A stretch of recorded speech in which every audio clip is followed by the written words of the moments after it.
दोस्तों आज अंतर्राष्ट्रीय घटनाओं में एक बहुत ही बड़ा खबर निकल कर आ रही है कि ईरान के नए राष्ट्रपति इब्राहिम रईसी का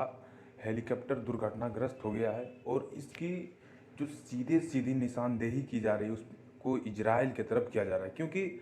आज के समय में इजराइल और ईरान ये दो देश अपनी दुश्मनी को दुनिया के सामने जग जाहिर करते रहते हैं। और यही वजह है कि आज जब ईरान के राष्ट्रपति का हेलीकॉप्टर दुर्घटनाग्रस्त हुआ है तो इस क्षण में दुनिया को ऐसा लग रहा है कि कहीं ना कहीं इसमें इजराइल के खुफिया एजेंसी मोसाद का हाथ हो सकता है, या तो फिर उनके कुछ डायरेक्टली हमला हो सकता है इजराइल का। तो इन्हीं सभी बिंदुओं पे आज दुनिया भर में चर्चा हो रही है, क्योंकि आज के समय में अगर ये दोनों देश खुलकर सामने आ जाता है तो तीसरे विश्व युद्ध होने से कोई इसको टाल नहीं सकता है। तो 7 दिन के बाद, आज से 7 दिन के बाद ईरान अपना परमाणु मिसाइल का परीक्षण करता है और इसी बीच वहाँ के राष्ट्रपति का हेलीकॉप्टर दुर्घटनाग्रस्त हो जाता है। तो कहीं ना कहीं इजराइल के मन में भी चल रहा है कि इसमें इजराइल का हाथ हो सकता है, या तो फिर इजराइल के खुफिया एजेंसी मोसाद का हाथ हो सकता है। तो इन्हीं सभी बिंदुओं पे हम लोग चर्चा करेंगे, जुड़े रहिए हमारे साथ अंत तक। देखिए दोस्तों, आज के समय में जब ये दुनिया में उथल पुथल मची हुई है, कभी भारत और चीन, कभी रूस यूक्रेन, कभी अमेरिका और चीन, कभी अजरबैजान और आर्मेनिया, कभी तुर्की और इजराइल, कभी ईरान और इजराइल,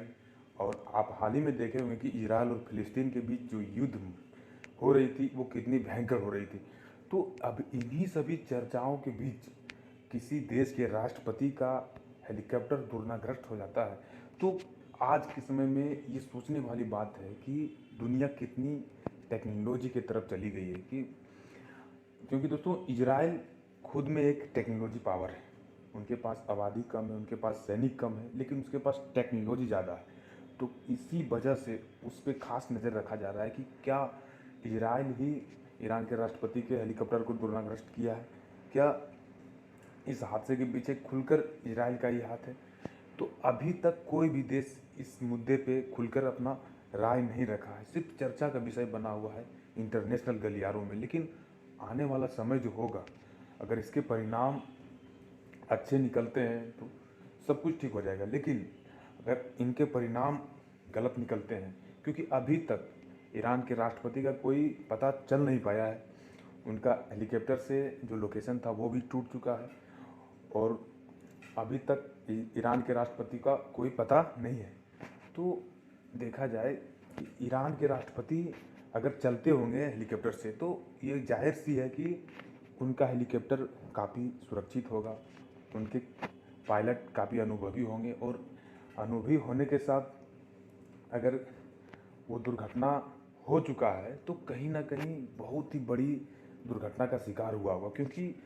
राष्ट्रपति का हेलीकॉप्टर कोई साधारण हेलीकॉप्टर होता नहीं है, उनके पायलट कोई साधारण होते नहीं हैं, क्योंकि वो फुल्ली प्रशिक्षित पायलट होंगे और डेंजरस और काफ़ी किफ़ायती हेलीकॉप्टर होंगे राष्ट्रपति के पास। अगर वो दुर्घटनाग्रस्त हुआ होगा तो काफ़ी भयंकर दुर्घटनाग्रस्त हुआ होगा, और ये आने वाले समय में हम लोगों को चीज़ें साफ होती नज़र आएगी तो जानकारी मिलेगी कि क्या ईरान के राष्ट्रपति के हादसे का शिकार में